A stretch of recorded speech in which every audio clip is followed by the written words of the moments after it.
Hey homies, got the turbos pulled off the 2JZ Toyota, so that way we're all set up to go single turbo. And our friend Doug at Up Garage, Fairy Lady Z Motors, he's got a 2JZ build that's going on now that they, I'm not sure if the 2JZ came in without the twin turbos or if they're just going from single turbo back to twin, so it's more of a streetable setup. But anyways, he wants the turbos off that 2JZ, so we're on our way up. Dang it, phone. So we're on our way up to there to drop those off with him, and then we'll be all set to order single turbo parts. Then also we're gonna pick up the intercooler and radiator to my S14. They're up there in the parts room. You know, today we didn't drive the SOAR we were going to. You know, British Columbia is on fire like hardcore, so all the air is like this. It's like the Matrix outside. See, it looks like you're just driving into a smoke storm. So now that we're, you know, in this truck, Justin's got AC and a cabin filter, so it's, you know, it's pretty caustic. I mean, I was feeling sick and lethargic yesterday, so I'm glad that we're driving this instead of the SOAR. It doesn't have working climate control yet. I still gotta get the SC300 parts in it and get that all wired up, you know. Hey guys, what's up? Good evening. It's like 8 o'clock. Justin and I were running errands all day. We drove the twin turbo setup. We took off the 2JZ pickup up to Up Garage to our friends Doug and Eric at Fairy Lady Z Motors Up Garage. And then that's going on a customer car that the back turbo blew up and grenaded itself, so they needed the rear turbo off that twin turbo setup. So we got those dropped off with him today, and we would have filmed there, but there's like 10 R32 Skylines there, and they're all very private people that have them, and they really don't like them to be shown on the internet or YouTube. And Doug kind of doesn't want to have to, like, you know, call a customer and say, hey, can my friend take a picture so we can put it on his Instagram? Like, they're not into that, or I would have showed you all those cars. So that was fun. We got that dropped off with Doug, so he's got that, and he's excited to work on that project.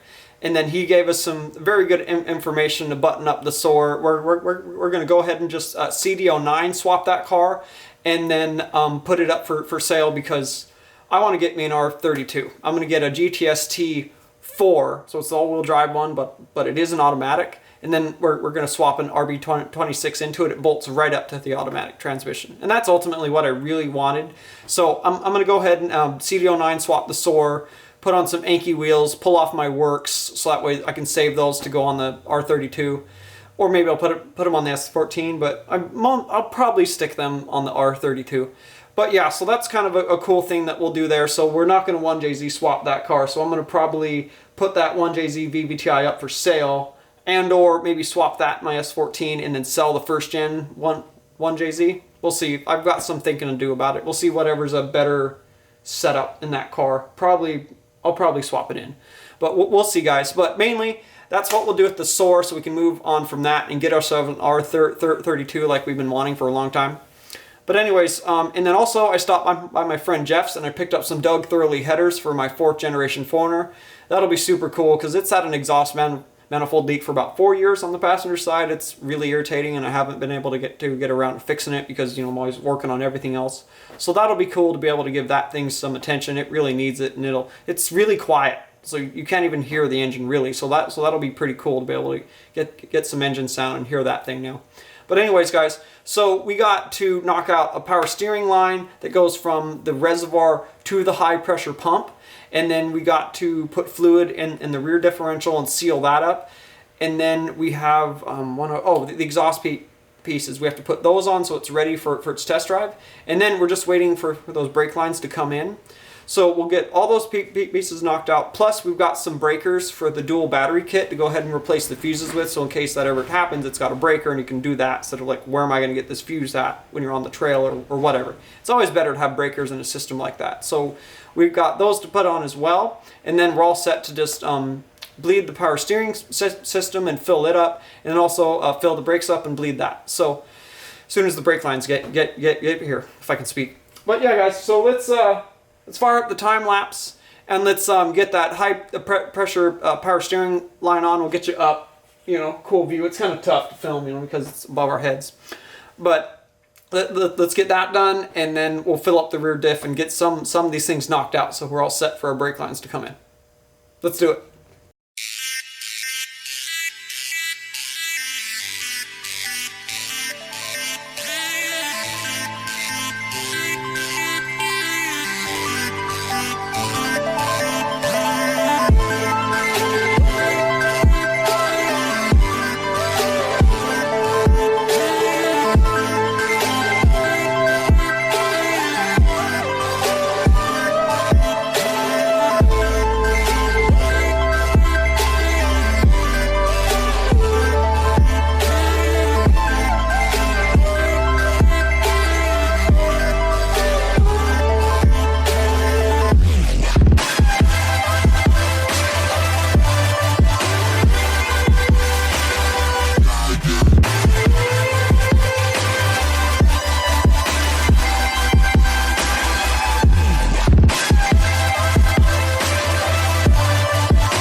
Alright guys, we filled up the rear differential, or we put new gasket on.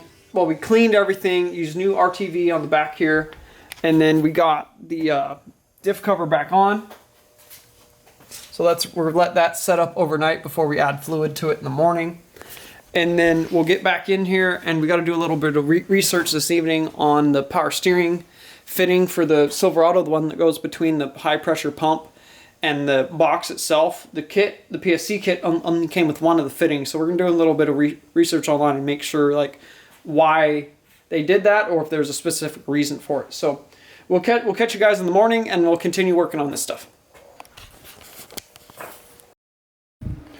Back at it this morning, bros. Justin and I are working on the Chevrolet. He's got the power steering lines all buttoned up and done. So now he just bolted on the power steering box bolt. And now we're going to, well, he's going to bolt on the power steering, not bolt box, but the Pitman arm bolt to the box. It's in the morning, cut me some slack. So we're going to get that done, and then we can fill that system up and bleed it. And then we need to put the exhaust pieces in that were originally cut out, so that way they can be on there for the test drive, and so we can take it to the exhaust shop in Auburn to get done. We're going to take it down to a Mandrel exhaust shop.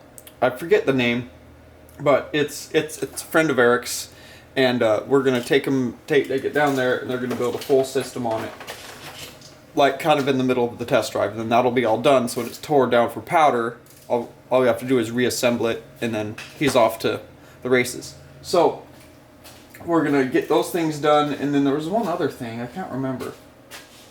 Oh, it's the reservoir mounts. We're going to work on those, but we'll probably work on those tomorrow, because we've got an Enumclaw rodeo to go to this evening, so that's going to be super fun. But yeah, let's get started. Let's get these things busted out.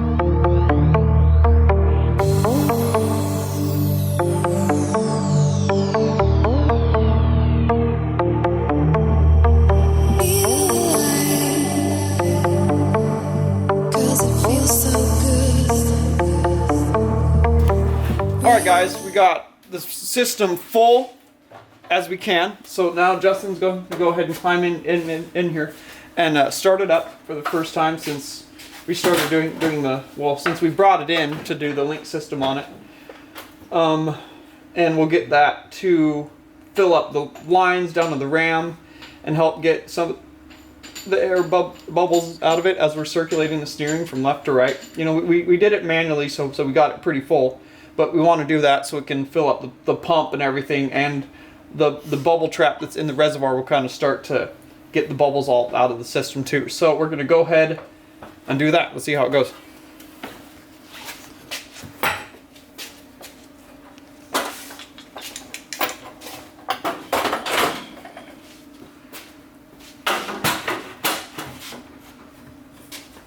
Electric steady came down. We'll put those on as soon as it gets off the lift here. We got to be looking for leaks and stuff when he starts it up. That's what you always do.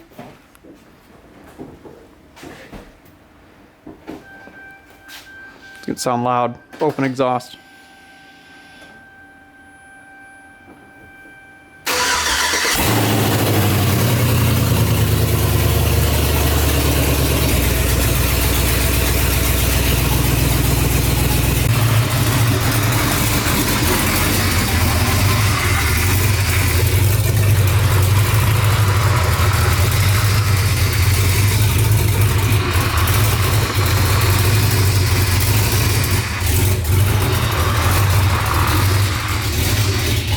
Alright guys, we got some more stuff down here.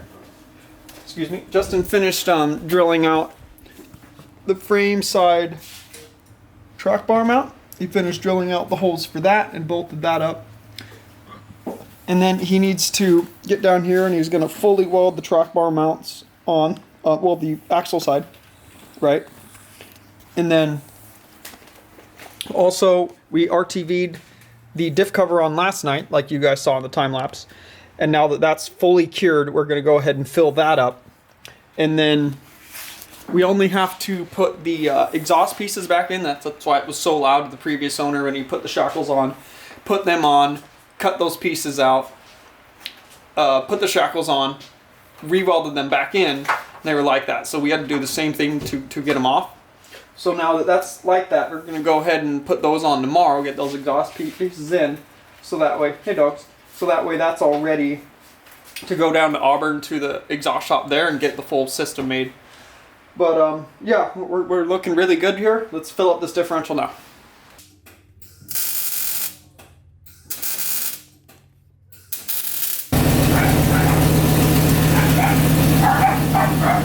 That's a lot better than open header.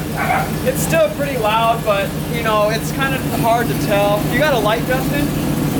Let me show you guys this wad of heat wrap. Where's that light at?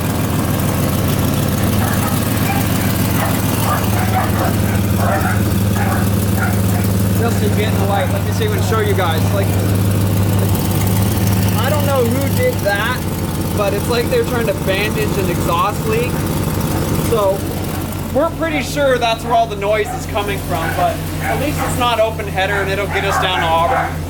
But alright guys, all finished up for the afternoon. Don't mind my sheepdogs.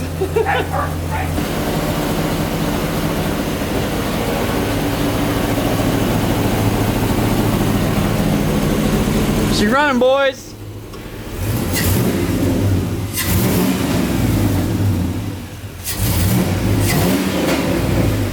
You're almost ready. Dogs are excited. Woo! The service 4-wheel drive lights on. All right, guys. You know, we're so close to the finish line here. We just need the brake lines to show up from Olympia Hydraulics. I mean, we might even order up some brake lines through Russell and Summit, but, you know, we already have that order made, so we're kind of just double spending money. But to be able to get this truck done, we probably will.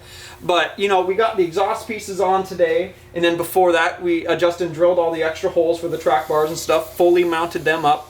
We need a couple more 5/8 bolts from Tacoma Screw. We just didn't have them enough.